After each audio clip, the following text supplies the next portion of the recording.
Greetings, Patrick here, 8 Questions With, and welcome to the first show of the week. All right, we are happy to be welcoming in actor and acting coach Derek Barr from the United Kingdom. Um, Derek has made a really nice career both in front of the camera and most likely on theater, and also teaching the next generation of great actors coming out of Great Britain. Hey, Jaden, how are you? Glad you're here. So yeah, Derek is I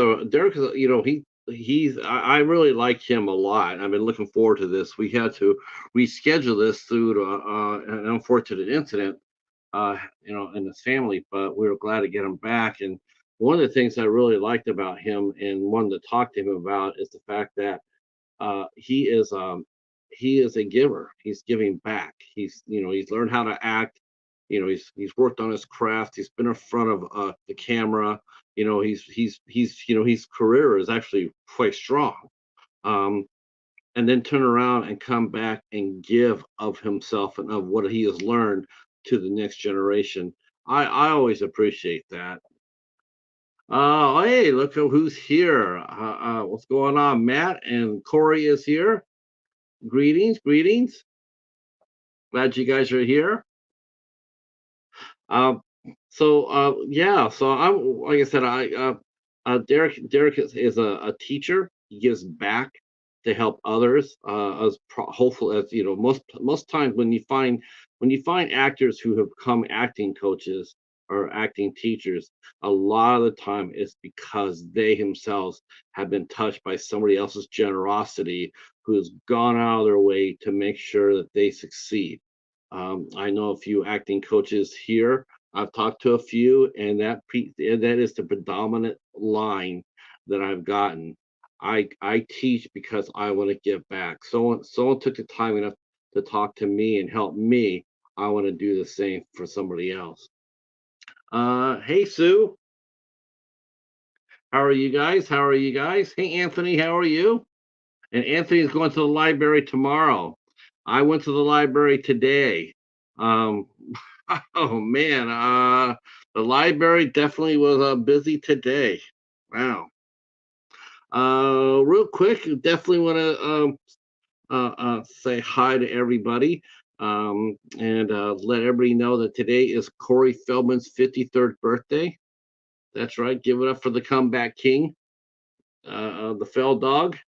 Hey, Steven, how are you? How are you? Um, Yeah, so I came in and after I got into the library and I turned on the computer, this first thing that came up to me, it said today was Corey Feldman's birthday. So happy birthday to the Fell dog. All right. Uh Breaking out the trusty calendar, let you guys know what's going on. So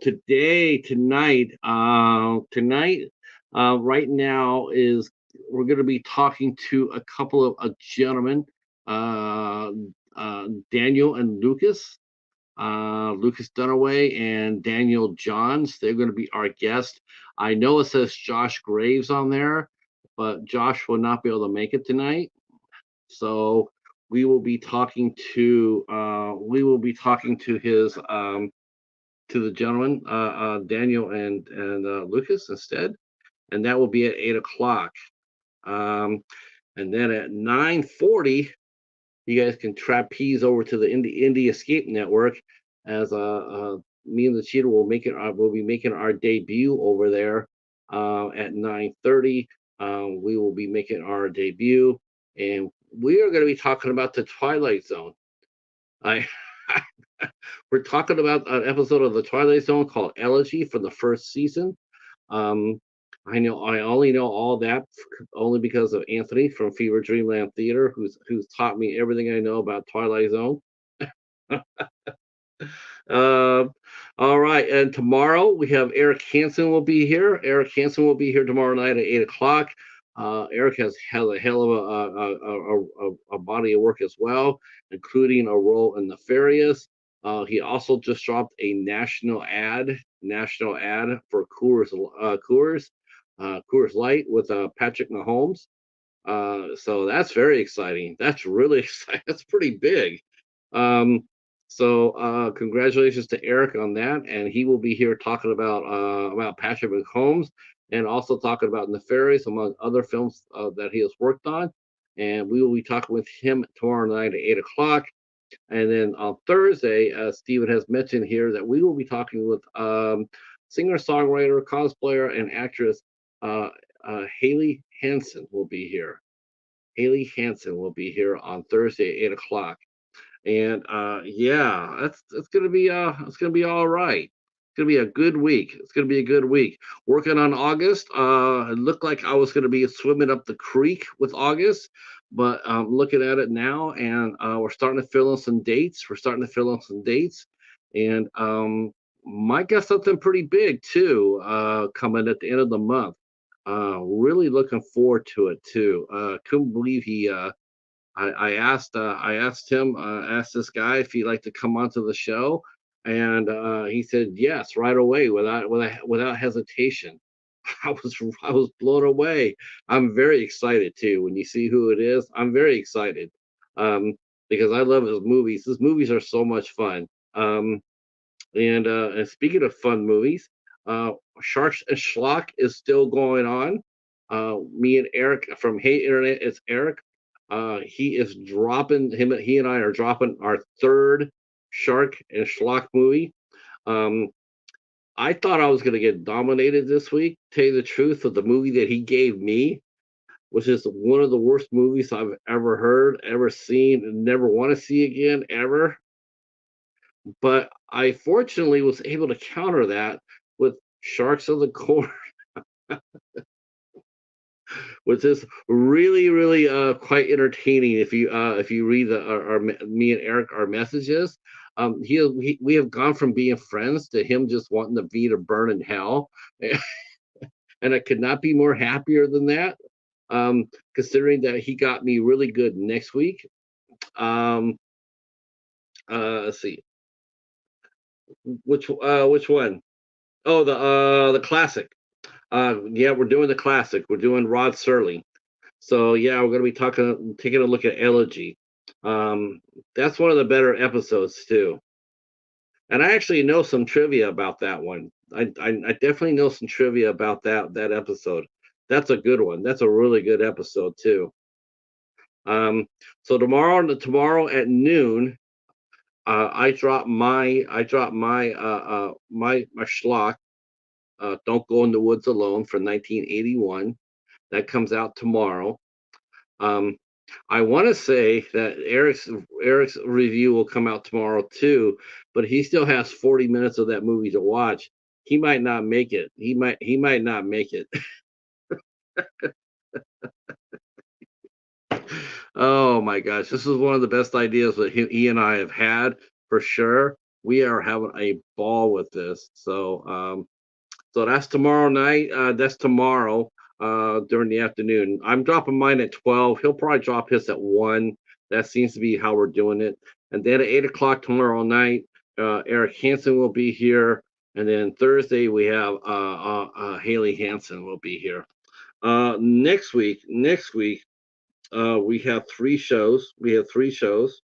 Um, on the 22nd, we have actor Chris Lazaro will be here with us. Chris Lazaro will be with us.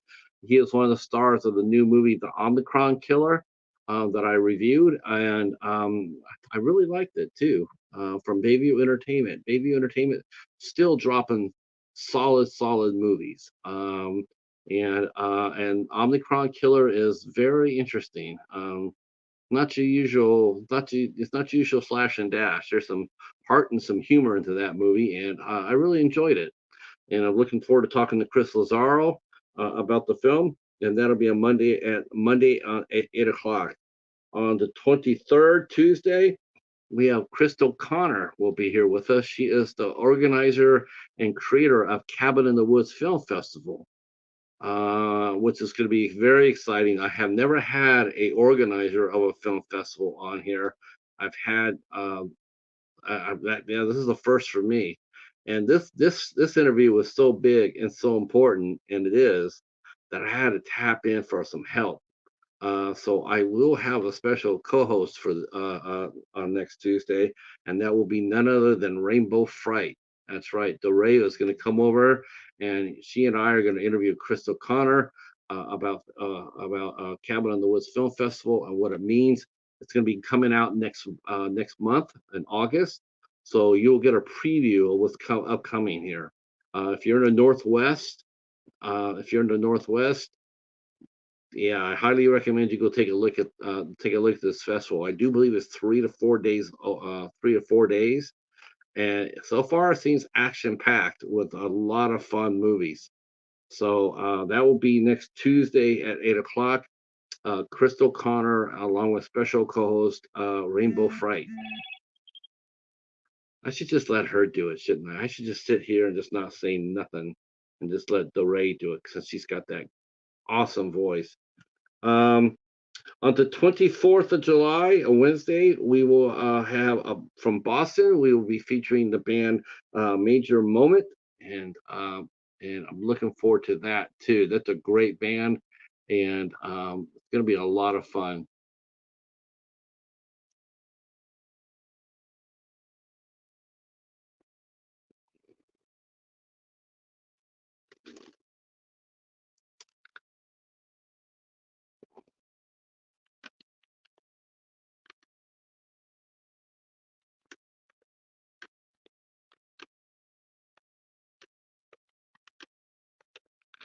Okay, our guest is going to be here momentarily, and so Derek will be here shortly, and we'll get this party started now.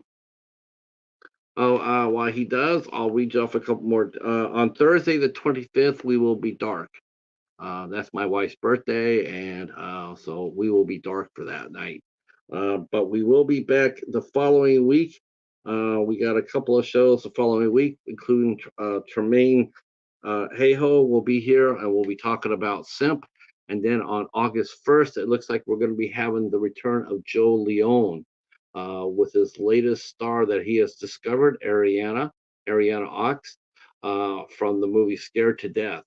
And they look like they're going to be here on August 1st. That I can't wait. Every time Joe comes, he's always bringing some some actor that he just knows. Joe has a hell of an eye for talent. It's amazing. Every time he tells me he's got a new movie cooking, I'm always thinking about, all right, who's going to be the breakout star of this one? Because there will be a breakout star. You will hear about someone in his cast. You may not know it today, but I guarantee you within a year you will. Um, yeah, I'm looking forward to talking to Joe Leone again. And I watched Scared to Death, and I thought it was a lot of fun. It's a found footage film, but it's pretty interesting. Pretty interesting. And so that's what's coming up so far on the show. A lot more coming up. Let's see. Yeah, yeah. Would have been nice. Would have been nice. Uh, let's see. What else is up there? Make sure that Derek's not getting stuck here. That happens because we always do have. Sometimes we do have tech prompts in the UK.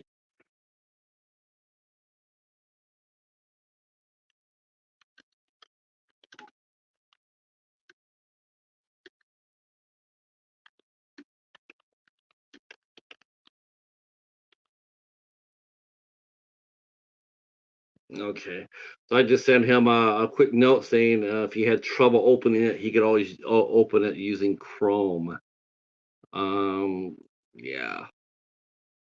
All right. Yeah, I went to the library today, and it was interesting. The new video is up and running. It's a pretty short video because there just really wasn't much there this week at the library. Last week, I was there last week, and I had a couple of things in my hand, but it just didn't really speak to me. So I put everything back. There just wasn't something I really felt like I really wanted or needed. So they had stuff there last week, but it's just nothing that really grabbed me. But this week was a little different. This week was a little different. They released they had a lot of movies. Gosh, they probably had close to 100 movies, but except for just a handful, one I already had, and two that I did grab. But they only had like 3 or 4 Blu-rays. That's all they had. They didn't have anything else.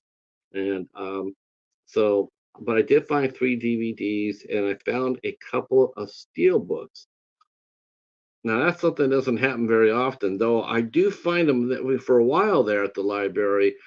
I was getting them like once every 6 weeks there for a little bit, and then it just dried up again. So now they're back to being really ultra rare. But um, I got the Clash of the Titans and the Wrath of the Titans. All right, the doorbell has rang. Our guest is here. Let's get this party started. Please help me welcome in Derek Barr.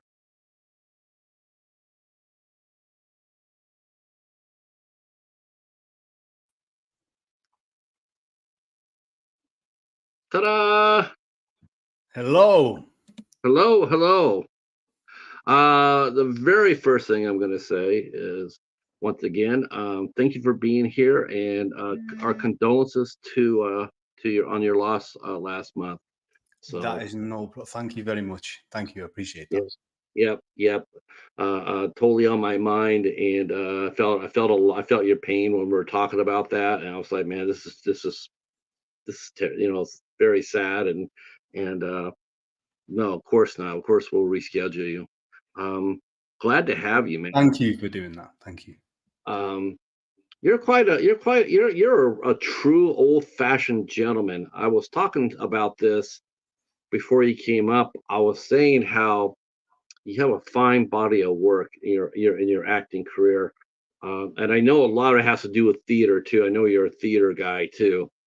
Uh, uh, but what really impressed me is the fact that you give back, and that is really really cool. I wish I saw more actors do that.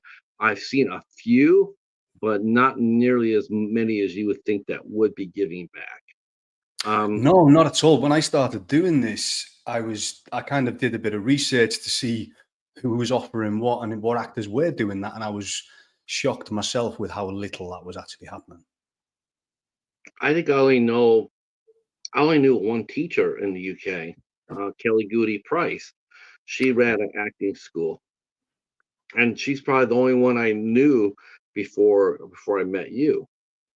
And so and of course she's teaching youngsters, and you're teaching actors that are just getting into it, or are looking to improve their technique and their craft. Um, and especially in Great Britain, one of the things that we always mention too is we always mention like there's a lot of talent in Great Britain, but it's really hard getting it to come up to the surface. And well, you know what I mean by that? It means it's like it's bottleneck. Like I go and like every time there's a big English movie coming out, gosh, it was like Maggie Smith. It was it's Bill Nighy. It's Yeah, it's Judy Dench. It's what I'm saying. It's always the same. It's yeah. always the same names: Helen Mirren, Emma Thompson. It's just there's no fresh blood coming up. There's no like Definitely the go-to people, isn't there? Yeah. yeah. So it gets like when someone like a Jodie Comer finally gets a role, it's headline news is because you go on like or a lot of people here in the States are going like, who in the hell is Jodie Comer? You Yeah. know, Yeah. because we've never been exposed to her because she hasn't been able to do that much in any major films. Yeah. Um, you can work independent films, but you could be working there from now until the end of your career and not be known. Um, I think this is the interesting thing though, because that happens and they go to the same kind of the go-to people time and time again, it means that when someone like Jodie Comer comes through, it means like she deserves it. She made herself undeniable Like, she had to have that role, you know, and she absolutely proved that she was perfect for that role, because you watch that performance just in complete awe of it, you know? It's phenomenal. Yeah, exactly, exactly. And then you got some like our Stevens mentioned in here in the chat. He says, "Well, you don't hear that much from Daniel Radcliffe a lot." Um, there's a lot of there's a big reason why you don't hear a lot from Ian McKellen or Daniel Radcliffe or Emma Watson or and that is, and this may seem crass, and I don't mean it to, but those guys can work whenever the hell they want. You know, they are so set that they could sit here and not do nothing but one movie a year, and what does it really matter? It's not like, it's not like it's not like they're going to hurt themselves for it. Um, but I know Daniel Radcliffe. I know that he does a lot of independent films. Um, a lot. So does Elijah Wood, and so does some. So like the cast of the Lord of the Rings. They do a ton of independent films because they can do that. They can go down and work on that level Yes. because they choose to. Whereas actors that want to rise up to that level, it just seems like they're blocked. There's a ceiling there. That's And it. In many ways, until you get to a certain point in your career, you're always asking for permission for the industry to allow you to do what you want, what you love to do. And then when you get to their level, that's when they take back the control. Then they can pick, because the industry's pleading with them to do work, and they get to say, well, I don't want to do that, I don't want to do that, I don't want to do that, and they get to cherry pick the work that they want to do in many ways. Yeah, now for as far as you must have you started. When did you start your career? I mean, how old were you when you got started? And what made you decide to go this direction? As far as So I've been doing it now about 17 years professionally, and then I studied for 5 years prior to that. And yeah, it was actually, I went back into acting because I went and did a few other non-acting jobs, non-acting work in a few different career types before I went to become an actor. And it was basically kind of like the choice was almost taken out of my hands, because the other jobs just didn't make me happy. You know, I felt creatively stifled and unfulfilled. So it was like, okay. And I remember kind of after a long shift, I was working in a gym. I remember after a long shift, kind of thinking, well, like feeling really unhappy and really miserable, and thinking, well, when was the last time I was really happy doing something? You know, when was the first time I really felt fulfilled? And it took me back to an acting class that I did when I was a young kid, prior to ever thinking it'd be a career. And I thought, oh well, maybe that's the thing that I need to look into. And I literally, that the very next morning, I quit the job in the gym and enrolled in acting college, and went from that's kind of changed the whole course of my life from that point on. it's funny too. We're talking about acting coaches, and there's one actor who has coached, but he was talking about as far as getting a job. He says, a lot of people when they you could tell when they're actors or not is when they get a chance to audition, and but they say I got to work, versus someone who sit there and say I got an audition, and I'm out of here. I'm going to go do it. Even That though is, the audition is and the work. That is the so work. And there's a yeah. definite choice you have to make. So I see this all the time as well. And it's something that, like, it's our job. If you want acting, you can't chase two rabbits and catch both of them. You know, you've got to decide what your career is. What are you pursuing? And we all need those non-acting jobs in order to get us by in the volatile world that is acting. But it still needs to be acting that's the choice. You know, the non-acting jobs can't be a career in themselves. And I had to eat a bit of humble pie and swallow my pride a little bit with many of those jobs, because again, you see people progressing up that career ladder in whatever the industry that is. But I had to sit on the bottom rung for a while, knowing that whenever that acting job inevitably came in, I had to go, and I had to go and do that. And if the non-acting job that I was in wouldn't allow me to do it, then I had to quit that job. Right. There was no choice in that. That was just, that's the whole decision, and that was the game. And the more unhappy, ironically, a lot of people get really unhappy and beat themselves up about that non-acting job because often they're not what we want to be doing. But the ironic thing is that I kind of loved it the more unhappy I was in that job. And the reason is because what it did is it sent my motivation to do the acting work through the roof every single time. There was no contentment. There was no sitting back on my laurels. Every single time I'd be like, right, I'm thinking about acting all the time. And I know if I have a particularly, but I'm waiting till that shift finishes because I'm going home to do that acting work that I need to do to get the hell out of there, And I know as long as I do that, that non-acting job's not going to last forever. No, no, and I guess it sounds callous too, but you can always pick up another job. I mean, if you're sitting there waiting on tables, well, rest assured, there's going to be someone needing that skill set down the road. If you quit your job and you 100%. take that, it's for maybe it's for a small speaking role in a James Bond movie or something like that, or it's to me it's a no-brainer. It's a no. It's not even a question. You gotta try. You gotta try. Like you said, I Yeah. mean, like you just said, there's people who beat themselves up. I mean, you must see that a lot in your class. So much, People so think much. I honestly believe like 85% of this entire game is mindset and choosing to embrace the philosophies and the strategies that are going to empower you rather than hold you back. But I see people battling with that time and time again. And when it comes to the non-acting job, it's like and this is what I'm talking about, eating a bit of humble pie or letting my ego take a little bit of a hit because I had to throw out any kind of prerequisite for the type of job I would take. If I was picky over the type of non-acting job that I would take, then I might go months without a job. And the kind of the discipline was going, well, it's not about the job. It doesn't matter what type of job that I'm doing. It's about that job will allow me to continue my path on the acting, right? It just gets me through until the next acting job. So it how, meant that I would take anything at all. I didn't care. And always it meant that as soon as I finished an acting job, literally within a week or 2 weeks, I was already lined up with another job, yeah. you know? So you were working at a gym and then you wanted to chase it full time.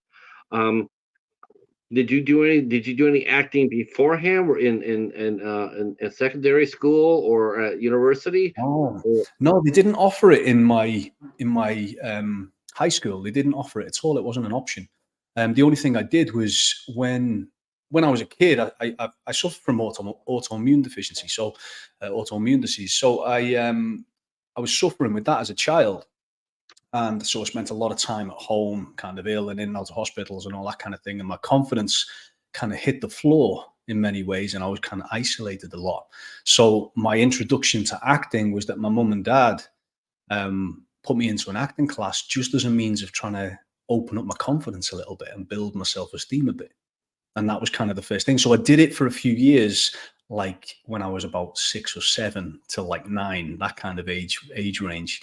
But that was it. That was my only experience of acting until I quit my job and was like, I'm going back to that. That's what I'm going to pursue. that's awesome. Your parents put you in the class. I mean, it's always good to have that support. You wanted to try it. You wanted to, you got, you're chomping at the bit a little bit. They, maybe a little bit directionless. Like, say, you know what? Let's take you here, put you in here, see what happens. Um, I bet they weren't surprised when you told them that you were gonna. Who was the first person you told that you quit your job to do the acting full time? Was it your parents? It Was was, it your yeah. parents? I knew that. I knew that. Yeah, yeah. You must be incredibly close with them. I'm super close with my parents. Yeah, my whole family. But yeah, they were the ones who were actually shocked when I didn't continue the acting classes as a child, and I actually stopped them for a while, and I didn't continue it right the way through. But yeah, they've always been super, super supportive, and they still are. They're amazing, both of them. Yeah, I just hearing you talk, and I'm going like, man, I could just see that. So, and that must have gave you the confidence too knowing, because that is a huge, tremendous step, to quit and chase the dream. Like live theater. There's no net. You're out there by No. yourself. If you mess up, you mess up. And the sort of same thing here. It was almost like your first introduction to live theater when you sit there and say, "I'm going full bore for what I want. I'm going to chase my dream on my terms." Well, Um, I think this is the thing, though. You see plenty of people doing those safe, the safe, stable jobs for years in and years out, and they might not necessarily be happy in them jobs. And at the end of the day, doing those jobs, you can still get let off. You can still get sacked. You can still go. The company can still go down the hill. You can fail doing something that you hate. So you may as well try and do something that you love. right. There's still the I, risk I that's there agree. either way. I agree.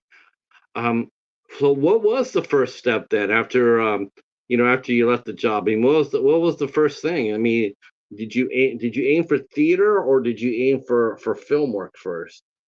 So I wasn't too sure. So all I did was I was still had the contact details for the lady who, who taught me in the acting class as a child. So I reached out to her and said, "What should I do? What's the next step I should do right now?" And she put me in contact with a college that was in, the city I was living in. So I literally drove there the next day and just went and spoke to them. I was like, "What are my options? I want to pursue this." And it was just lucky that within over the next 3 weeks they were holding auditions for the latest recruitment for the program they were about to start in the college. So I auditioned for that, and I was awful, and I bombed the audition completely. And they said, "I'm not sure that you're ready for this program. Would you Right. like to do a lower program, an easier qualification, which will take 2 years, and then you can progress onto this?" And I said, "No." I said, "No, I know that I can do this. I'm just a little bit out of practice, and I've had 2 weeks since I've made this decision." So I said, "I know that I can do this, and if you give me a little bit more time to do this audition, I'll be able to come back better prepared, and and I'll prove to you that I'm good enough." So graciously, the head of the acting department gave me an extension of an extra week, I believe, in order to go away, prepare the audition properly, and then come back and do it. And I did it, and they gave me a place. That must have been the most pressure-packed week of your life. It was unbelievable. Yes. Yeah, it was crazy. But I could feel it in that first audition. I could feel that it just wasn't going well, and I wasn't operating the way that I knew that I could. What what It was what, complete what rust. Now, were you're auditioning in front of people, so were you? How did you know? What kind of body language were they giving back at you that you picked up that things weren't exactly going well? Were they watching you, or I mean, did you? Because you said you knew. So how did you know? How did you pick up on it? I think it was because I had a very clear picture of, I knew what I was capable of, if that makes sense. So when you're performing, you've always got kind of an internal eye as well at the same time that kind of never leaves in many ways. And it wasn't so much their reaction, although it was kind of completely unimpressed. It was just that I just knew that I could do a lot better than what I showed them there and then. That's all it came down to. I knew that in my head, that I was capable of so much more, and I hadn't shown them that. That isn't what I Well, delivered. I think I think I would have picked up from them is the fact that they said, like you could do it, you could go drop down and do the lower level. That tells me that they believed in you because they could have also said, "This ain't for you, man," you Yeah, know. they could have gone. Yeah, this isn't for you. I think you should But go and do something else. but the fact that they didn't, they said, "Okay, so you're raw, you know, maybe you just need a little bit of seasoning, and Yeah, then you'll be, and so I think that's impressive that the fact that they did not discourage you, they did not tell you you can't do this, but they just told you that you just need a little bit of seasoning. So they saw something there in you, Derek. Yeah. Um, Sure. and I think that I think wow, I think has that been your most important audition? That very first one, and you know, if when you look at it, was that very first audition, was that the one that changed your life? Probably. There's probably a few milestones throughout over the years, yeah, that are quite pinnacle points, and that was definitely one of them. Yeah, 100%. And that tutor who gave me that second chance, I owe a hell of a lot to them, and I've spoken to them quite a lot since and kept in touch. But yeah, that was a real changing point. And it felt like a real lesson to me as well, because I was kind of figuring out as I went along, and winging it at that point in many ways, because I didn't have techniques, I didn't have any kind of real experience or training behind me. But what I learned, because I could have said no, I don't want to drop to the other level, and they could have gone, well, this isn't for you, unfortunately. Take Right. care, you know. So I was running a risk in that, by going that direction on the spot. And I didn't know that I was going to do that until the opportunity until the thing itself happened. But what it showed me is that sometimes you've got to take that risk if you've got that self belief and you know that you can deliver it. You know, so the fact that it worked, and then I went away and came back and did the second performance, and they gave me the place. I think that was a big lesson that I've used again and again. It's been really vital throughout the rest of my career Yeah. as opportunities present. And what piece did you do? Was it Shakespeare?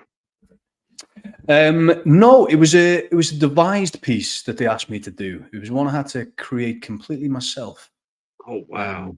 for the college. Yeah, so it was a whole new thing. And then as well as that, I think I had to do a presentation on a certain topic as well. Um, so it was it was completely out of my comfort zone. Um, but I think it's really important. I think you see a lot of actors kind of just taking whatever the opportunity is offered to them, that's what they take. And I think you've got to, in many ways, be very aware of your own value and your own capabilities and your own worth in that way. So, to give you another example, there was a few years later, once I'd finished all of my training, there was an audition that came through when I was about a year or two out finishing my drama school studies. And an opportunity came through for theatre where they offered me an audition for a very small role. And when I read the script, I thought I would be amazing, not to my own trouble, but I thought I'd be able to do really well with the lead role of that scene. I thought it fitted my typecast, it fitted my strength as an actor really, really well. So I got straight back in touch with them and said, is there any chance I can audition for that instead? You know, have you filled that role? And they did that, and they went, yeah, okay, yeah, sure, come along and audition for that. And then I auditioned and I got that role. So I played the lead. Whereas I've seen a lot of actors where they get the smaller role offered and they wouldn't feel comfortable enough to take the chance in saying, actually, I think this role would be better. And they ask the question if that's possible, you know? Yeah. I mean, The why? the answer might be no, and that's fine, but you've lost nothing by asking it.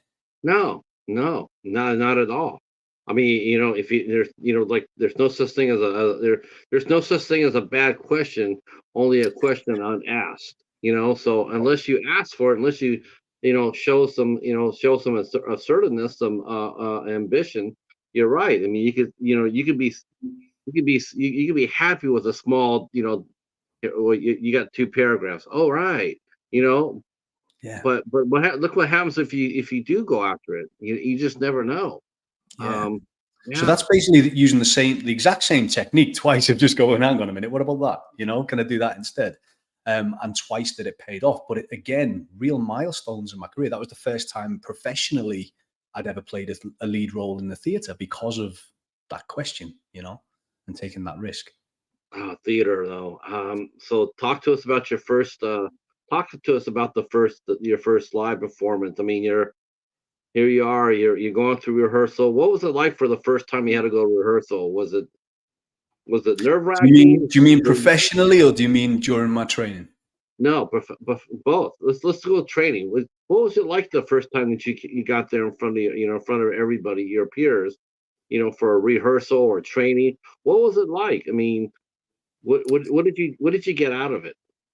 It's terrifying, and it's vulnerable, and it's nerve-wracking, and it's, you kind of don't know what's going to happen as much as anyone else doesn't know what's going to happen, and you kind of go flying by the seat of your pants because you're so nervous. You don't know kind of where it's going to go, and it could go horribly wrong, and you've got all of those voices in your mind saying, well, what if I forget a line? What if I forget what the next thing is? What if all the way through? So but then you get through it and you learn from it, and kind of the endorphins and everything else come through after you've done it, like the liberation of, oh my God, I made it, and what you realize is actually all of those words, like all of that, the vulnerability and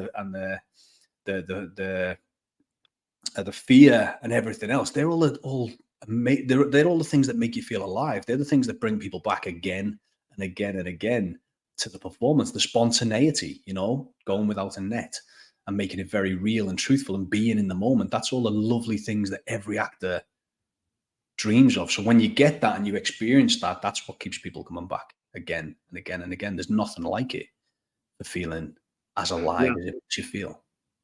Now, who helped you? Did anybody help you when you're preparing for your first theater, your first live theater performance? Was there any one person more than any other that reached out to you and said, and let me see what I can help you with. Let's see if we can work on a few things. Was there anybody there that did that for you? Yeah, there was one tutor in drama school that I used to call regularly, actually, for quite a while in my career. But right the way through training, it was that one person that I'd go to during any preparation. I'd be like, I'm stuck on this. How would you handle this? What advice would you say for that? I'm not quite connecting with this part of the character, or I'm not quite, this isn't working for me. How can I handle it? And I'd just give them a call or go and have a coffee with them or whatever, and we'd chat it out. But that was super vital every step of the way. And what it taught me more than anything else, because most of the time he'd fire the questions straight back at me and he'd be like, well, what do you think? Let's talk about it. Let's explore it. And he'd throw the onus right back onto me, because it's my interpretation. So it's got to be truthful. It's got to be real to me. It's nobody else's idea or nobody else's interpretation of the character. So if I want it to be truthful, if I want it to be as real as it possibly can for me, I can't do it in a way that someone else wants me to do it. Right. Does that make sense? It does. We got some questions here for you. Our good friend Hobbs Hoare. Question for Derek. Do you think people can do well with training by YouTube for acting or by doing auditions on YouTube? I'm not sure. I'm not. I've never thought about that. If anybody's ever done any acting classes or coaching on YouTube. I suppose that depends really on the specifics of what the training involves. So training online is much more acceptable now than it ever has been in the industry. I think COVID changed that a lot and made it much more acceptable globally. But it depends on what that training is. If it's practical, and it's very specific for the actor as well on what type of training they need. What are the things that they need to work on specifically for them? Because it's not like a carbon copy for each actor. Every actor can't do the same and have the same results because everybody is so different and so unique in that way. So one thing that will work for me might not work for someone else, and vice versa. So I think it very much depends on what that training is. But depending on what it is that you need, if it is specific to your needs, then yeah, you can definitely do that online, and you can definitely do it from home, watching the videos and following the exercises. Yeah, I never even thought about that. I mean, as far as acting coaches on YouTube, I mean,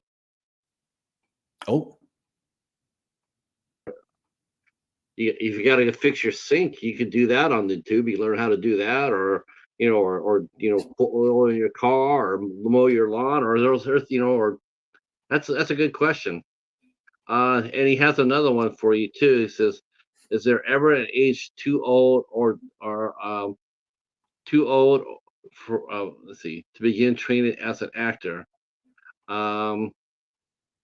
Let's see. Yeah, that's a good question too. Is there? I don't. I don't think age ever should stop anybody from acting. I don't No. think age is a factor. I mean, there's been several incidences of really, really well-known character actors that have gotten started older, who picked it up at 50, 50 years old, 60. Burt Mustin, a famous American character actor, he didn't Yeah. start acting until he was 71 years old. Yeah. By the time he passed away, he had over 100 credits. John Hong is still acting today, and he's like 97.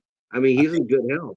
He's still Yeah, no working. matter what age you are, there's roles for every age. It's the time kind of job that as long as you can do it, as long as you know you can do the lines and give the performance, there's no need to ever retire. You don't need to retire from it, you know. Or or And or there's to it's an start. endless list of actors who don't get started until the 40s, the 50s, the 60s, the 70s. It's endless, you know. Uh, Someone like Alan Rickman, who is, phenomenal. He's no longer with us, but someone like Alan Rickman didn't start. He was a graphic designer until he was, I think it was late 40s, maybe early 50s, I think I remember reading. Then you've got people like Morgan Freeman, again, in his 40s or his 50s, maybe even older, before he actually got his first film role. Like, it right. goes on and on. Viola Davis was a middle-aged actor at that point before she started making it big. There's so many. It goes on and on and on. So yeah, Uh, no, the answer to that, I think completely, is that it does not matter whatsoever. There's people that I coach currently who are in their 60s. There's people I coach in the 70s who are still driving it and still going for it. Like, it's phenomenal. yeah, I think that's cool. And Yeah, I and still think I the still think beauty the of best sorry. thing to do for people is like if they want to learn like that, to me, I really do believe the best thing is, learn by doing. And that is to look up your local community theater and go over there and volunteer. Volunteer, see if there's classes, see if there's like a social group or what have you, and then go there. But I always felt like Yeah, if you just volunteer somewhere, if you just volunteer at a community theater, you know, sell programs, build sets or whatever, and then you can slowly work your way into, getting a role, or getting a few lines. I mean, becoming an actor. I've always felt like that. I've always felt that the door is open for anybody if they want to do it. yeah. Uh, and speaking of This is the beauty actor, of acting as well. Just further on that question, the beauty of it is that acting is a game of life experience. So generally, the more life experience you've got, which comes naturally with age anyway, the more life experience you've got, the more tools you've got to use in your performance and your preparation to put into it. So it's never a bad thing. Generally, actors get better and better and better as they get older. yeah, yes. They really do. They really do. There's a lot of actors that, man, they just get better as the older they get. Yeah. I've mentioned this here on the show, but for me, what blows me away is watching all the old '80s action heroes, right? Okay. All you think of is brawn, their muscles and brawn, and you don't think much of them. But if you go and watch their performances now they're in their 60s or 70s or even 80s, they've never been better. They've never been better. Yeah. Yeah. Um, Jeff Clark is a actor and director. He's been on a guest on here before, and he says acting has no age limit, and he agrees with that. Yeah. Yes. So, and I agree with that. I'm just thinking to myself when you sitting there and you're talking to your students, how encouraging it must be to them to hear you tell them that too. Like, age is nothing but a number. It is it Oh, it it, it, you would it, be it amazed, Patrick, how often, like, I have that conversation with actors who are looking to get into it. I can't tell you how many times every single week, with actors holding themselves back, going, "No, it's too late." And this is people, not just people who are in the 60s or the 50s or the 40s. This is people who are in the 20s thinking it's too late as well. So it's something that is, I don't know where it's come from or where the idea of it being too late has come from, but it's definitely something that is out there hell of a lot. And I think it's really sad because it holds so many people back and yeah, discourages them. it really does. I mean, between that and the bottleneck, between the bottleneck effect, it can really cripple and chase out good actors. If they don't feel like they can, get past a certain level. They hit a certain ceiling and they can't rise above it, but they Yeah. don't know how to get through it. A lot of actors will just quit. Just like I reached as far as I can go. I can't go any further. Then off they go. Or they just, or they go back doing dinner theater. You know, and Yeah. their greatness that they could have had is it becomes a case of you never knew. You never know. Yeah. Um, Okay, so now we got you on your stage. We got you on your stage. Now Yeah. you're a theater actor. Tell me three things that you absolutely love about doing live theater. What are three things that make you just, you know, you're working today. You got to play tonight. What three things make the live theater just that much of a joyous experience for you? I think the first thing is flying without a safety net. I think there's nothing that makes you feel so alive, even to the point where when I'm doing my TV and film stuff, I try and have the same approach. I don't like doing take after take after take after take. I like to go, no, this is, well, just like in theater, like I was on the stage, once we get started, no matter what happens, this show goes on. This doesn't matter where it's going, whether I fall over, whether I forget lines, no matter what happens, it's going until we get to the end of it, and we're going to figure it out. And it's that spontaneity, I think, and that um, vulnerability that makes it so beautiful to be a part of, but also to watch when you see someone doing that as well. That's what kind of makes you just feel the energy of it all. And I think that's the second point. You asked for three things. The second one is feeling the audience and the energy of the audience. I think is magical in many ways. TV and film, you don't get that. There's definitely you can feel the response. You can feel the quiet when there's that drama is happening and the audience are invested. You get the laughter feedback and the noise response when things are going well in the comedy, and that moment hits and you nail it. You feel all of that interaction and that communication that goes back and forth with the audience, which again isn't available in TV and film.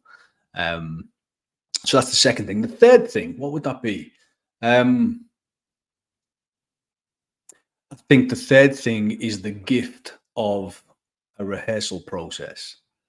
Again, that you don't get in TV and film. So you get to really work with those people in a very intense way, but you get to understand each other and play with each other and do all of that beautiful stuff that we love for weeks before the show even goes up.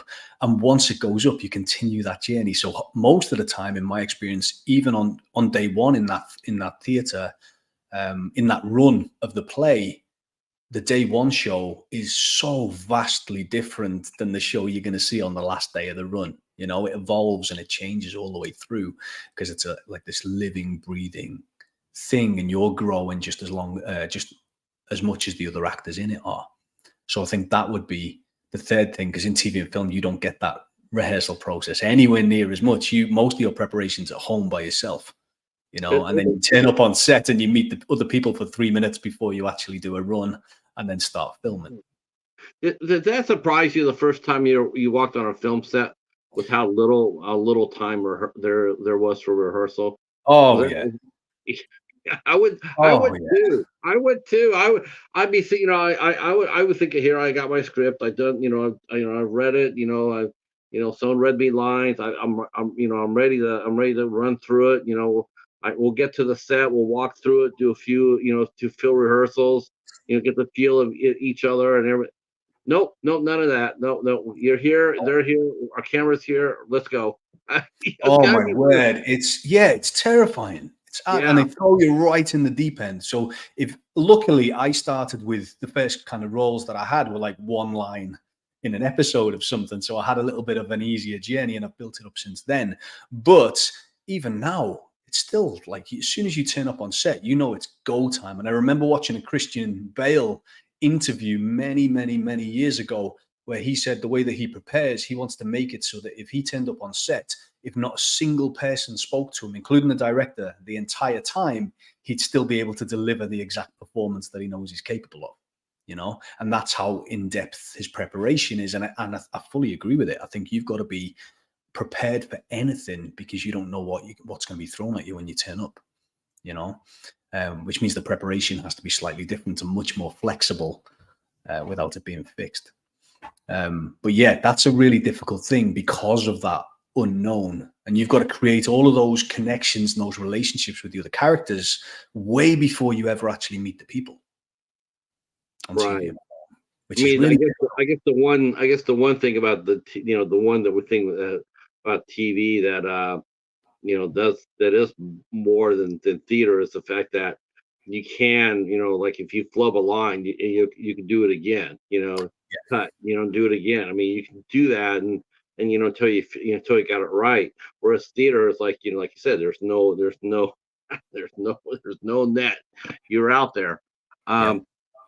And I wanted to talk to you too about television, obviously. And you started mentioning, you mentioned, you're doing some early roles and maybe get one or two lines. But what was the first acting role you did for film or TV, and how did you get the role? The first acting role I did was for a soap in the UK called Casualty. And I was really lucky enough to land an audition for one of the main roles, for a regular role in it. And it was one of my first ever auditions for TV and film. And I was already performing in a play at the time. So I had very little time. It was so last minute, the audition, and I didn't have my normal preparation that I would have. And I was at a stage in my acting career where I felt like it was all about control, and I needed to know the ins and outs of everything and control every little movement, every little intonation, I wanted to know exactly how I was going to say it, how I was going to deliver it, and all that kind of stuff, which I obviously didn't know at the time how much that would actually stop me being a good actor and lose all the spontaneity. But I went to that audition, and because I hadn't had the usual time and it was all rushed, it became kind of flying a little bit by the seat of my pants. I was kind of winging it in that audition, but luckily it was the type of scene which we get very rarely, that automatically just kind of hit me here, and I just connected with it like that. So I got into the room and I did the audition, and I knew that it became real to me. I wasn't performing, I wasn't acting, I wasn't doing any of that stuff. I felt like I was living it and experiencing it. And it was quite a deep kind of dark scene. And I did it, and the casting panel just kind of stayed silent at the end of it. And they just went, "Wow, is that your first ever audition?" And I was like, "Yeah." And I felt like that was one of the moments where I knew that I performed in a way I knew I was capable of, but I had no idea how I had actually done it at that point. And I went away, and I didn't get cast in that role, but they liked it so much that they offered me a different role without any next audition. So I then got that. They didn't offer me the regular role, but they offered me a recurring role on the back of that audition. So then for the next 6 months, I was basically in every other episode of the show for like 14 or 15 episodes or something like that. What show was that? That was Casualty. Casualty. Yeah, yeah, 14 episodes. There we go. And I've appeared in that 3 times now over the years, separate occasions. I was actually impressed with the fact you were in Hol Oaks. Yeah.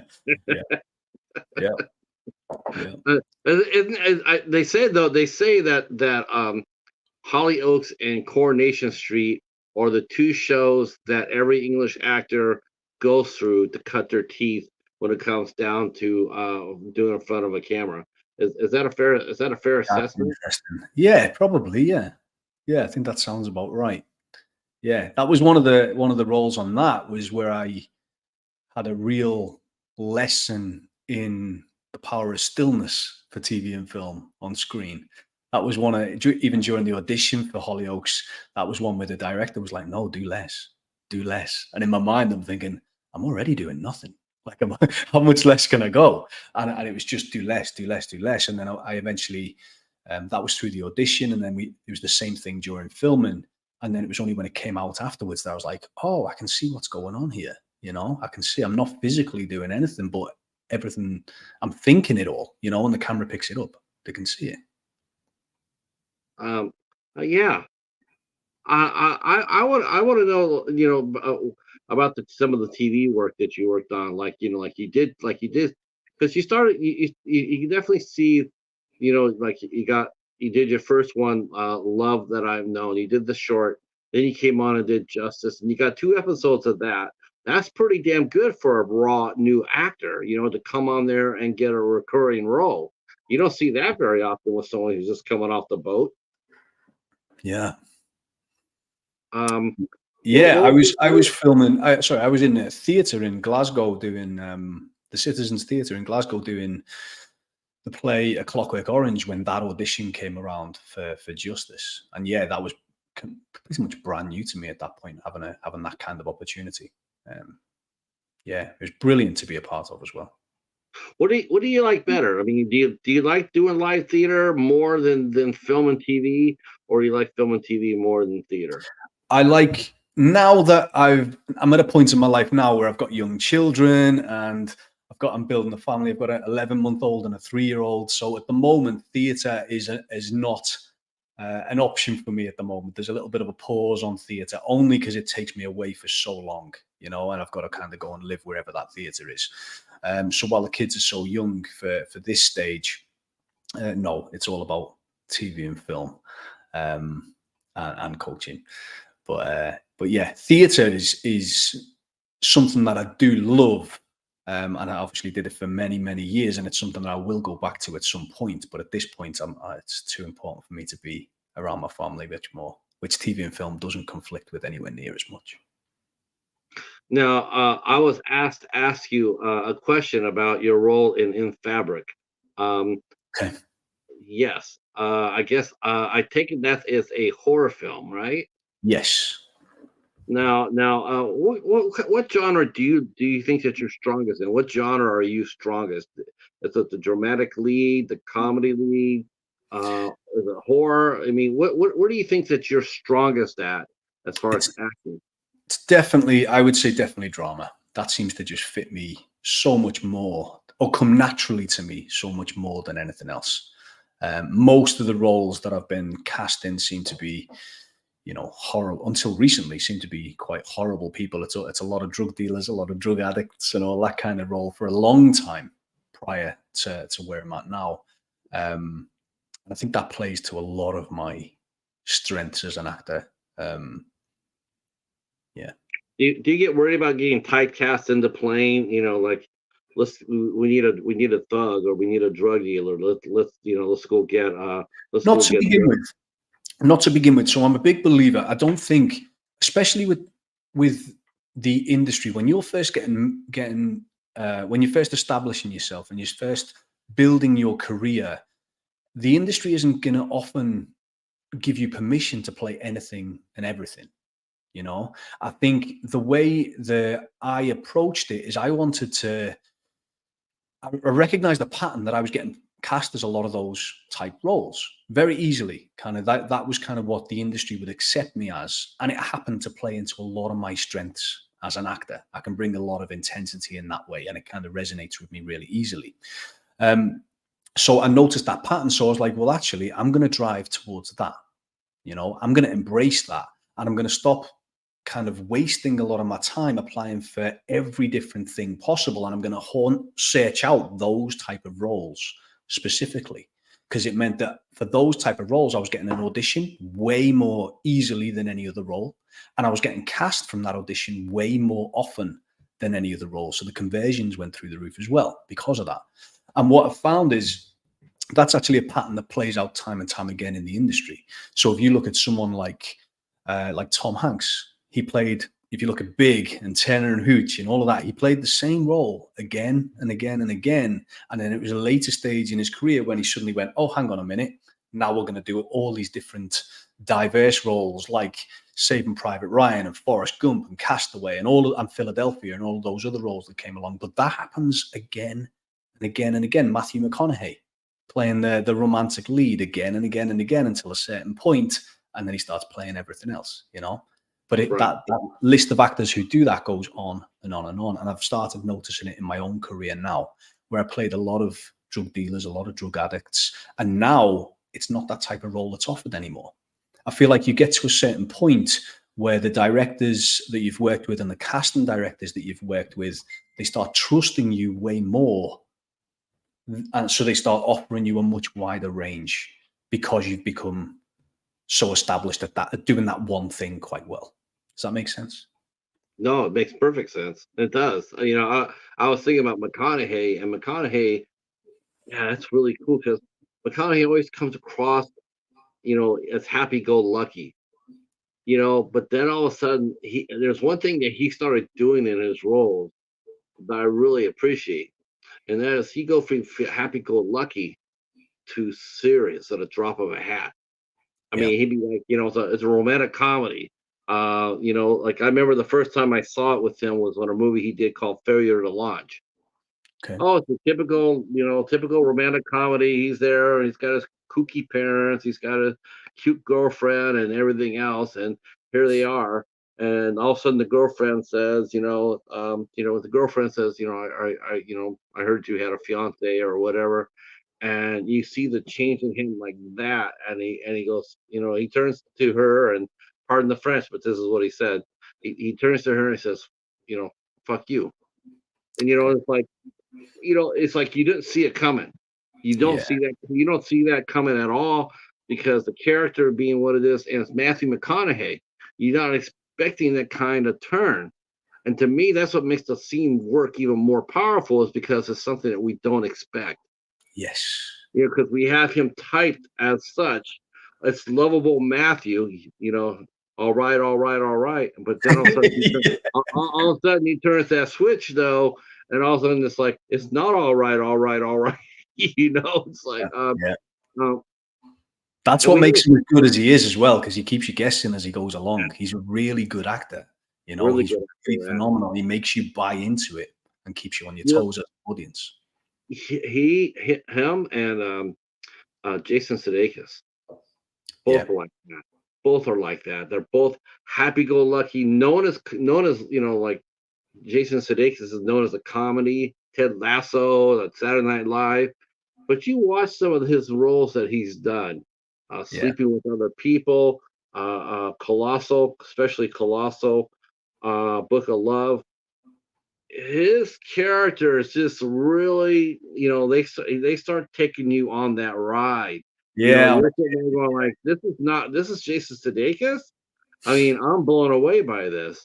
Yeah. Let's see. Our friend Mike has a question. He says, Okay. "What's one thing do you do the same in any performance that you're given, as far as acting wise, or okay? Let's split the question into two. So, what's Okay. the one thing you always do in any performance that you're given, and two, what is your preparation for your performance? Is there any one thing that you do in preparation for a performance? So this is actually the exact same answer for both questions. So the preparation is the one thing that I do for every performance, right? So I don't I spend a hell of a lot of time on the preparation, but I don't like to I want the performance to be as spontaneous and as real as possible, you know? So a lot of it, I don't pre-plan. I don't want a fixed path that I'm going to follow in any performance. So often when it gets to the performance, I don't know what's going to happen almost as much as anyone else doesn't know what's going to happen. You know, it is very much making it as real as humanly possible. Obviously, I know the dialogue, I know the world that the character's in, I know the character, I do all that, but that's where all of my focus goes, on creating all of that, you know. But I'm not interested in what predetermining what the end result is going to be. Does that make sense? Where a Makes lot of actors focus on creating this fixed plan of the scene, and even to the the nth degree where they'll pre-decide, right, I'm going to turn my head, I'm going to focus on this, I'm going to pause at this point, I'm going to use this intonation or this facial expression, all that kind of stuff, and I don't want to know any of that. right. I don't want to give myself the opportunity to know any of that. I just don't. That's the scary part to not know, but it's also the thing that makes it very real for me and very spontaneous in that way, right? But in order to do that, it means my preparation has to be as in depth as I possibly can to feel comfortable enough to do that. How soon should an actor get for let's say a script? How soon should he or she get one? Should it be a month out? Should it be 6 weeks from out? Should it be 3 months from out? Or is it too subjective to tell? Yeah, I think it's too subjective. The rule in the UK is that if it's an audition, for example, for every page of dialogue that's in that script, you get a day of preparation. So if it's got 3 pages, you get 3 days before the audition.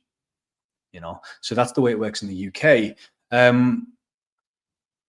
But it's how long is a piece of string. This is the thing with acting, is there's never a point in your preparation where you're like, right, I'm ready. I've nailed it. I've done everything I possibly can. I feel like every character I've ever played, and I think every actor feels this, is even, whether I've got a day to prepare it or whether I've got 12 months to prepare it, I know that whenever that deadline comes along, I'm always going to be like, I wish I had another few days. I wish I had a little bit more time just to get this extra, because it just keeps going deeper and deeper and deeper. There's always work to do because you're trying to create the life of another human, so you need a lifetime to do it in its fullest. So I think it's kind of how long's a piece of string with that. The more hours you can put into it, the longer you've got to prepare, I think the better. Now I'm looking back over your body of work. You've done some really impressive things here. What if we wanted to know who Derek Barr was as an actor, based on what we watched on looking at your credits? What 3 roles are you most proud of, and what 2 roles are you like not speaking up about? What roles am I most proud of? The roles I'm most proud of are the role in a film called The Violators, Okay. which is a little independent film. It was the first film feature I ever did, which was a micro budget, but I got a lead role in it, or one of the lead roles.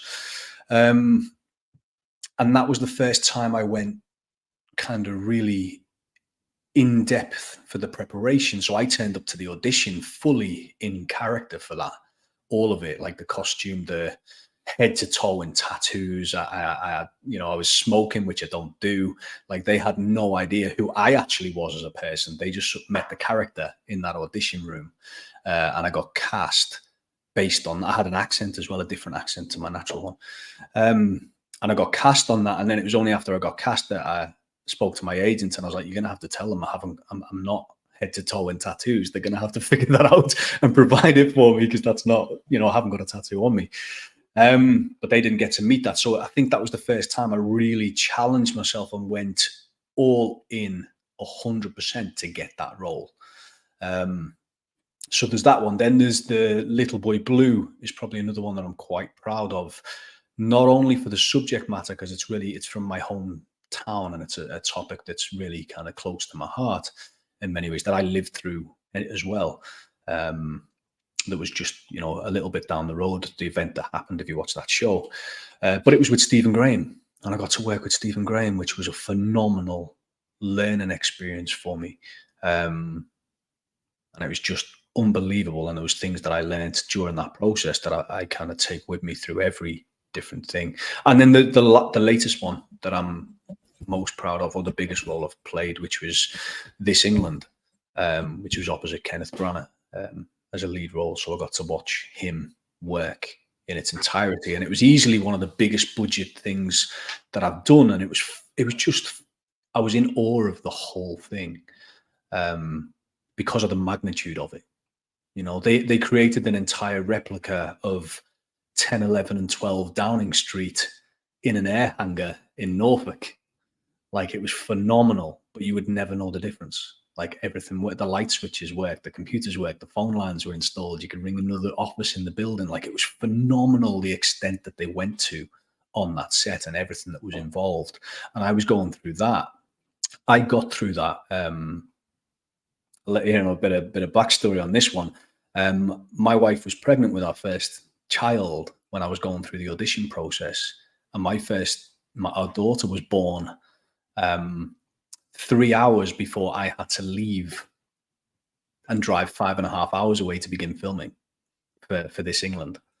So then, so it was it was a massively pressurized situation where I had to leave them and go and go and film. And so then I left on the Monday morning and wasn't able to go back and see them till the Friday, and had the Saturday, and had a full week of filming. And I was back for the weekend, and then I was away filming again. And it was only lucky that after 3 weeks, I then spoke to production and got them to move my accommodation so that my family could come and stay with me during the rest of the filming.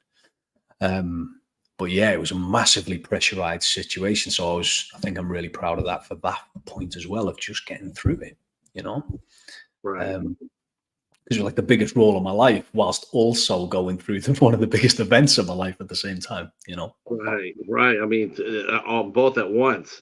Yeah. Oh, wow. Yeah. I mean, that is quite a predicament that you're in. But what a good place to be, though, right? I mean, what a good place to be. Yeah. You know, becoming a father and get to work with Kenneth Branagh. I mean, Yeah. holy crow. Yeah. Now we have talked about all about your career, and I want to take the time we have left because I want to know what caused you to decide to give it back. Which is something, like I said before, it's like you don't really see that very often, but here you are. You started becoming an acting coach, and now you're starting to give back to what you've gotten from your career. Was it your parents that were behind that generosity, or was there any one particular moment, or was it just all culmination of moments where you said, you know what, I'm going to help other people become better actors? Because these are some of the same people, you know, and think about it. If you really think about it, it's really, really selfless in the fact that here you are, you got a class full of people that are working hard. You know, you're teaching them, you're showcasing them, you're encouraging them, and at the time, if the timing's right, you could be competing against them for a role. You could be auditioning against them in a role. Yeah. Yeah. So, you know, here you are, you're doing all this for some of your actors, and next thing you know, you're looking over going like, "Holy, that's the guy. That's the guy. He's one of my students." Yeah. And but how did that come around where you decided you wanted to get back? I think it as the years went on, it's become increasingly important for me. I think I went through my whole career feeling like I was completely by myself. Really, I know how hard it is. It's not easy. It's hard. Like really, I'm not going to swear, but I would ordinarily. It's really hard, you know. And a lot of actors feel like they're completely alone in pursuing it. You know, it can be a really lonely endeavor, and you don't get feedback, and you don't get, you know, a pat on the back when you do the work, and all of that stuff again and again. You get. It feels like most of the time it's a bit of you're in permanent defense mode just to protect your own self-worth and your own confidence many times, because you're being so vulnerable and you're putting yourself out on a ledge in many ways just to get that knockback, which most of the time you do, you know. So there was a point. Sorry, go ahead. I was gonna say, you know, I'm not an actor, but there is something that drives me up the wall, and it always does, and I always mention it once in a while. But the part about auditioning, it's like, okay, I know you can't thank everybody, but I think when you get down to the last, you know, 20, 24 candidates for a role, I think that after they go through, Yeah, I think each one of them should get a thank you note or a call or something, you know, saying it didn't work out this time, but thank you so much. You know, I appreciate the time. Um, yeah, you know, because you know, I just feel that way. Just like, you know, well, how do you know when you don't get the part? Well, you know, the phone doesn't ring. That just sucks. yeah, yeah. It That does. just It does. that just sucks to me. It's like, you know what? You worked your ass off. You showed up for 3 rounds or 4 rounds of auditions, and also the only reason why you know that you didn't get it is because they quit calling you. after all that time, after all, and maybe dropping a job off or something like that, or missing your kid's birthday or something like that, you think that at least you could do is get the respect of a phone call if you make the final 6 or 8 people or 10 people for the role. You think that you've earned that Yeah. as an artist. That's my personal pet peeve. Yeah, and it is, and a lot of actors struggle with that a lot, and it depends on where you're coming at it from. I think because it's something that it happens so much. Eventually, you just accept that for the way that it is, even though it's frustrating, even though it's upsetting, and even though you, in a perfect world, you would get that response every single time, that nicety of saying, "Yeah, well done." I remember ringing my agent time and time again early in my career, saying, "Have you heard anything? What's the feedback? Blah blah blah." Or can you contact them and find out what's going on? I remember getting him giving me the response. Well, eventually he said, "No, we're not gonna contact them." And I was like, "Oh, why? Why not?" And he was doing it for my own good, Mhm. because a lot of actors connect the self worth to the yes or the no, and it's not a good place to be. And this is something we need to kind of work on in our own mindset of not having that. We can give ourselves that validation and that feedback. But what he said to me was, "I'm not going to give you the feedback because the lack of response from them is the feedback." Yeah. Right? If you were good enough, if you'd done well enough in that audition, and I've found this out to be true in the long run, that most of the time they do get in touch. If you move them to get in touch, but you've got to induce it by, absolutely nailing it when you don't get the part. Now I agree with that with like the first round. You go to a first round and you don't get it, totally understand. Totally Yeah. do. But sometimes I've heard about TV actors who've had to go through 6 rounds of auditions to get a part, and it's down to like 3 or 4 people before they get the role. I'm Oh, sorry, okay. I'm sorry, but to me, those 6 people, even if Oh, the they pot, should yeah, 100% hear back from that. I've never yeah, had that. When I've got down to the last few, I've always had the feedback and the acknowledgement. yeah. That's I, always I happened. just So I I haven't think had it's I just definitely feel it's the right thing to do. It that. Yeah. is. You get especially if you don't get it, because at least you know that you're there and someone's actually sitting there and saying, "I see you. I saw you. I want you to know that." Yeah. Like if you did, maybe this time didn't work out. Doesn't casting directors? To me, I know casting directors do this. You may not get the part this time around, but you got so far that it's obviously you're talented. So let me put you here, and maybe the next project down the road we'll do something together. Maybe you don't tell that to the person, but at Yeah. least you can do is acknowledge the fact that, hey, it didn't work out this time, but there's other things down the road. Yeah. Who knows?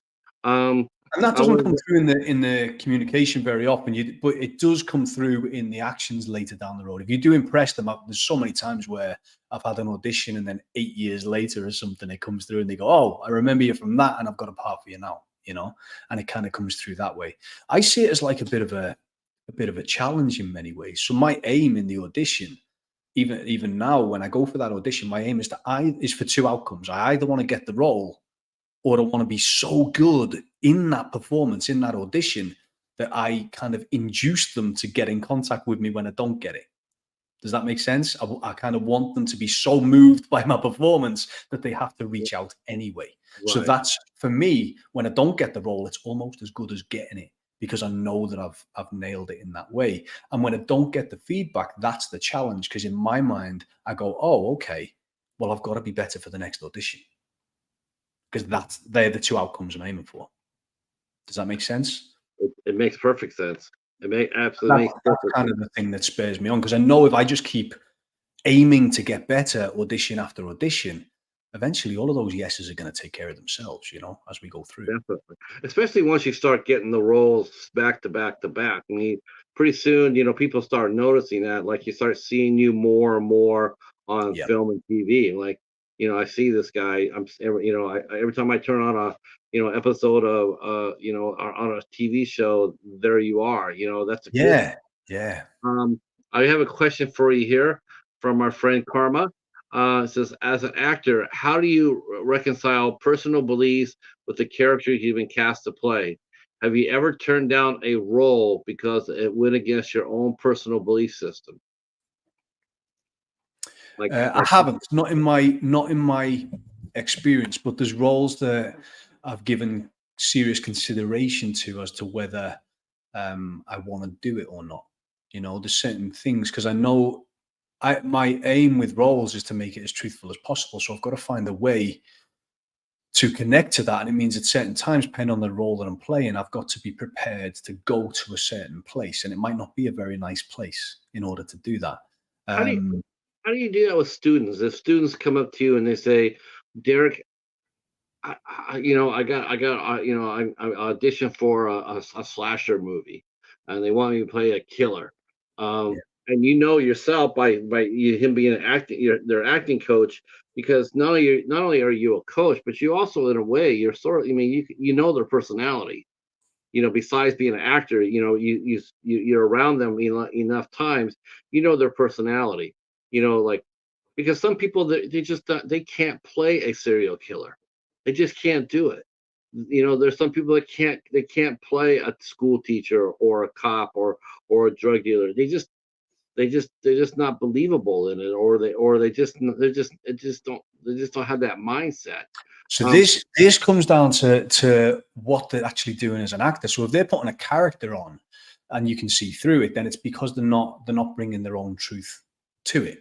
So as a human being, we're capable of every single one of us are capable of the most atrocious acts and also the most beautiful acts. We've all got that spectrum within us. It's just what we allow to bring out.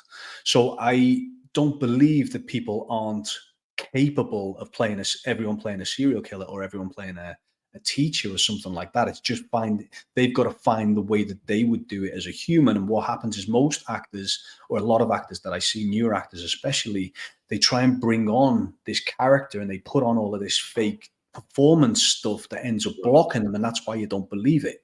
But if they can actually remove all of that stuff and let it out of the way and just go, no, well, hang on, what we're gonna do, instead of trying to play this character, I'm gonna just start with myself as a human, as a base. I'm gonna just find what it would take for me, Derek, to make this truthful first. And I can bring all this character stuff on later in the process, but to begin with, I've got to make it truthful for me. So if I'm a serial killer, for example, there's nothing in me that I'm completely anti-violence. I don't like it. So, and I never have been. So for me to play someone who's violent, like a drug dealer, like a serial killer, any of that, I've got to find the justifications that will allow me to get to that place. So I've got to then create that story of what it would have to actually take place in my life for me to believe that behavior is justified. What would have to happen? And that might not be a very nice thing. That might be to do with my family. It might be to do with my friends. It might be things might have to take place for me to get to an emotional level or a mindset level where I'm like, no, because that's taken place, I can now do this and feel like I'm in the right for doing it. and how do you translate that to young actors who are just learning? How do you translate that kind of energy? One step at a time. So that's quite an extreme thing. I'm not gonna give them a serial killer to play as truthfully as possible straight out of the gate. So you kind of build up the process one day at a time and 1 month at a time, and you get in there a little bit. As they master each step, then you move to the next. We had Jeff Clark Jr. in the chat earlier. He's a filmmaker and actor himself, and we have another one, Chadwick Whitmere, who is a director and a screenwriter, and he himself wrote a very powerful film called Malcolm, which is about a mentally unstable serial killer. Okay, So, there we go. and he says he likes you. That's a good thing. Thank you. Yeah, this has been great. This has absolutely been great. I felt like I probably didn't get well, can I have you like for 10 more minutes? Yeah, sure. Okay. Uh, okay, so tell us again, how does the class work for you? Like, do your students all come meet at a central place, or you do it through? Do you do it in a multi-panel class or like multi-person class, or do you do your coaching one-on-one? What's better for people? Is it better for people? Is it better for actors to be coached one-on-one or group setting? It depends on the actor. I offer both ways of working. So there's actors that I coach one-on-one, and then there's actors that I coach in a group setting and in a class setting as well. But all of my coaching is online as well, because the flexibility, it means what I found when I was doing it in person is my career will take me wherever I'm going. And whenever that happened, I'd have to stop the coaching and stop the teaching. And also what I'm hoping for is the people that I'm coaching are going to be working relentlessly alongside the coaching, and we work through all that together. So it means that it doesn't matter where I'm based, it doesn't matter where they're based or what's going on, we can make that work in many ways. So being online gives the flexibility that you need. Um, so what kind of questions do young actors ask you? I mean, it's got to be. I mean, questions they always ask you when they first start a class. What are some of the questions they ask? Like, what will I get out of this, or will I become a well? Will this help me get parts? Do you get asked yourself? Do you know any casting agents? Yeah. Uh, Yeah. um, yeah. Yeah, on almost a daily basis, I'm reiterating, no, I can't cast you in anything. That's not my gig, Oh my gosh, I've had a couple of people do that. They've actually pinged me on Facebook wanting to know if I was a casting director, because Yeah, I put down I was looking for people to talk to, and then someone came in. Well, you can talk to me. You can talk to me. I can send you my tape. And what part am I auditioning for? I'm like, oh my God, I'm not a director. I'm not a casting director. I'm just a guy who talks to people. yeah, Uh, yeah. um, so what's the biggest hurdle to an actor? Is it being with no confidence or too much confidence? What's Both. more what's the one thing that's harder for you to help an actor deal with? Because there are, like you said, you mentioned before about the guy, like coming in there acting like what they think that he wants to act and not really being the person they want. How do you get people to, well, I'm the best actor since sliced bread. How do you get them to tame down and open up enough for them to learn and to become that actor they want to become? That's part of approach. So a lot of actors, they rely on the external feedback, which is natural to begin with. But what I want to teach is I want to teach them how to give themselves that feedback. I want them to be able to see, and not only see the holes in their own performance when they're doing it, when they're watching the replay afterwards, but also feel it as it's going. So I want them to have that knowledge of both sides, and that's through the critique. So as part of it, as part of the coaching that I do, we get to see and share everybody's tapes, and we critique everybody's work, and we're permanently working in that, watching other people, seeing what they're going through, understanding their process, and then kind of working through their own process and their own needs at the same time. So it's a constant internal and external critique in many ways in order to find that. But most of the time, we begin by removing a lot of those layers. It's getting out of your own way rather than putting the layers on, if that makes sense. But I think the hardest thing is when they actors feel like they're already there. They already know it all. They already are amazing at what they do, because they block themselves from learning in many ways. Whereas if they've got a lack of confidence, in many ways it's much easier, because it's much easier to build people's confidence in their own abilities just through experience and feedback, and them becoming more knowledgeable and understanding what they're trying to achieve better and better. So that comes naturally as they go along, and their own abilities and the skills, and they know the techniques. They know. We remove any kind of gray area. So when they get an audition, we know exactly what to do, when to do it, and how to do it. There's no kind of decisions to be made. They've got a very clear cut process in that way. So I'd much prefer someone who, it's much easier to work with someone who's got very little confidence in their abilities, but is willing to learn and wants to succeed, than someone who feels like they know it all. Right. That makes sense. That makes sense. Does anybody have any questions for Derek before we let him go? It is now getting rather late over in the UK. And thank you, Betty. Um, yeah, this has been amazing. I cannot thank you enough for coming out here and talking with us. I definitely gonna have you come back if you're willing to come back. I'd I'd love be to. more than happy to come back. Yeah, thank you for having me. I actually, when we first did the show, when we originally scheduled this, I actually had you booked with a young actress named Victoria Chambers, That's who's right. just Yeah. starting out. And I wanted to just like I wanted to put it at the spectrum. Like, here's an experienced actor here who's also an acting coach, and then you got someone who's just barely starting out on their career, and then meet in the middle, like offer like I wanted to see I wanted to see, like, how to act, how to go about getting roles, how to improve yourself, and what a young actor or actress has to go through. Parts aren't easy. Parts aren't easy these days. Um, it's movies. It seems to be in a crossroads right now, and let me make this my last question to you. Okay. Where do you think that how would you describe the British film industry, TV industry right now? Is it in a good place, or is it struggling? I think it might be very similar to where it is in the US. I feel like it hasn't quite recovered through COVID, through the strikes that happened as well. They affected us in a big way. Um, it feels like it hasn't quite recovered from where it was before COVID even started. So it's much slower, it's much more difficult in that way.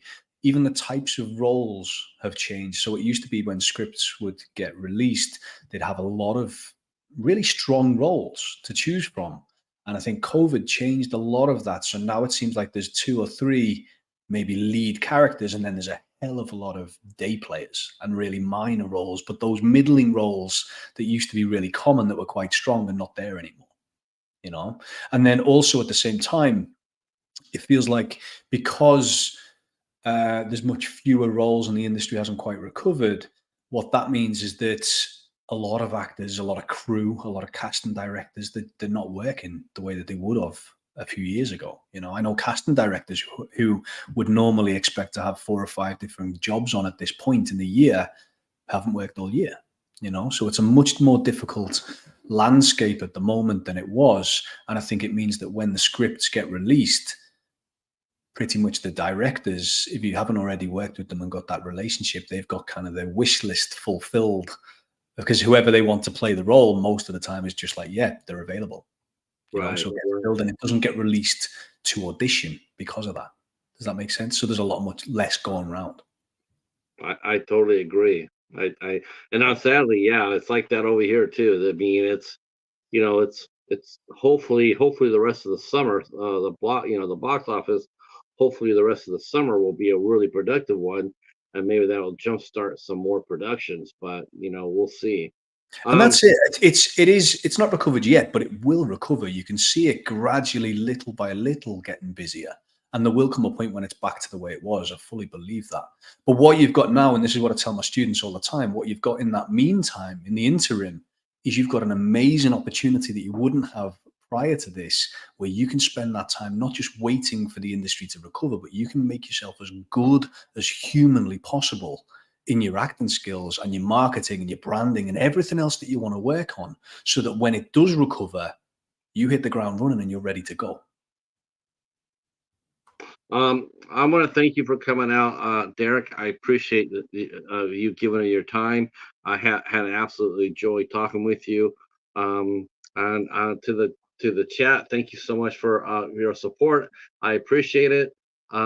Betty and Chadwick and Karma and Mike was here earlier. Jeff, thank you so much. Chadwick, thank you so much. We will be back tomorrow night at 8 o'clock with actor Eric Hansen.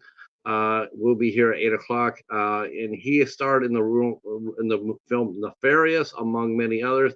And he just dropped a national commercial for Coors Light. He gets to act opposite Patrick Mahomes. He's like a big thing here. And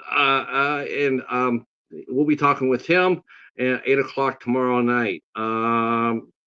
I don't know if I'm going to be back tonight or not. I have a dark feeling that I'm not. I think I'm going to get stood up, but hopefully I'm wrong. If not, come back, check in here at 8 o'clock. If so, I'll be here with Daniel and Lucas. We'll be talking films tonight as well. Yeah. All right, Derek, if you can just stay right where you're at for a few minutes, and to the rest of the chat, I'm going to say good night, and hopefully we'll be here at 8 o'clock. Take care. Thanks for having me.